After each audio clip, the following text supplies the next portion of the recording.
So the idea behind Learn Appeal is it's a charity for the e-learning community to get together, use all the creative juices, because there's so much creative juices in the e-learning industry. It's full of creative people. So we can all get together and we can support those that we can give back. We can support those that don't have as much. We were looking into what we could do with the charity, and we realised that internet access and lack of mains electricity is a huge issue for in many places in the world, particularly in areas like sub-Saharan Africa, South America, etc. So we then decided that we would try and take e-learning to places where they have limited or no internet access and sometimes no mains electricity. So we've come up with what we call the Learn Appeal capsule. It's powered by a Raspberry Pi 2. It's got a little SD card in it that holds all the content. It's got a Wi-Fi router. This particular router, the range is about 300 meters. It's got an internal battery, and the battery, I've had the battery on now for the whole 2 days of the event, and it's still got 1 bar of charge. So even if you're using it all the time, it'll last about 18 hours. So we only need charge once a day. It's charged via a USB, which is suitable when you're using solar power or wind power from the kiosks that they've got out there.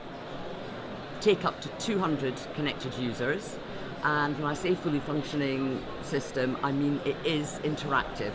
So it's got a community area, and in the community area, if people are going to take pictures on their phones or do little activities or want to leave chat or want to create their own content, when they do the activity on the phone and they save it, it uploads it into the capsule, and then it means that other people who are connected can actually join in and learn from each other. And it's really easy to connect to.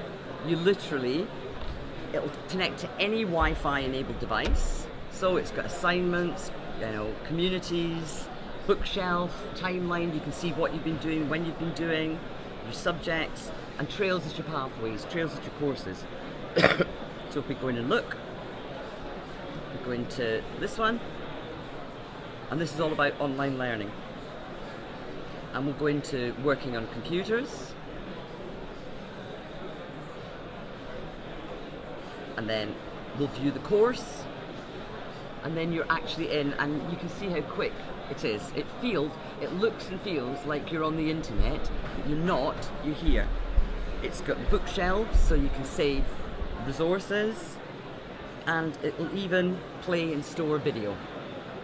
So we're getting donations so funding is important. We're getting donations so that we can give not only capsules, but some places don't have devices, so we want to be able to supply them with Android devices. But we're not just looking for that, we're also looking for content. So if people have got any relevant content that they would like to share, that we can put on the capsule. It'll take content built in the open source ADAPT framework, or it'll take SCORM compliant content.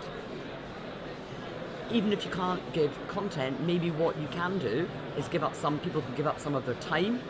So if they can give up some of their time, we've got PDFs we've been given by another charity, Practical Action, and we want to take them and make them into learning content. So we want to make them into courses. So yes, we can put the PDF up there, but for example, in Kenya, they want to know about beekeeping. Now we've got I think 10 PDFs on beekeeping, but I can imagine after reading 1 or 2 PDFs on beekeeping, you're maybe not going to be that interested, you're going to lose the will to live. So if we can actually make it into engaging e-learning, then we've got people who've come along and now saying, I'll give up some of my time. When I've got time, I'll be able to give me some of your PDFs and I'll create e-learning courses for you. Right. At the moment, we've got sufficient funding. We've been given very generous donations. Most recent donation coming from the US, from Litmus. And the idea now is we've now got sufficient funding to do the pilot projects, both in Africa and in the UK. So we're going to set up 10 e-community centres in rural Kenya. We're going to be supporting an entrepreneurial training village in Malawi where you can learn business skills and vocational skills. We're doing a couple of pilots with schools in South Africa and in Tanzania. We're working with Bernardo's in the UK because it's not just something that's for Africa. It's if e-safety is an issue, because this doesn't connect to the internet, it means it's totally safe and secure. And Bernardo's want to use it in their drop-in centres with young people so that young people can access learning in a protected environment using their own devices. They don't have to connect to Bernardo's network. They don't have to give them open access to the internet where maybe they're not experienced in using the internet. So it's totally and utterly safe. We then want to get evidence back from the pilots, and once we've done that, roll the whole thing out.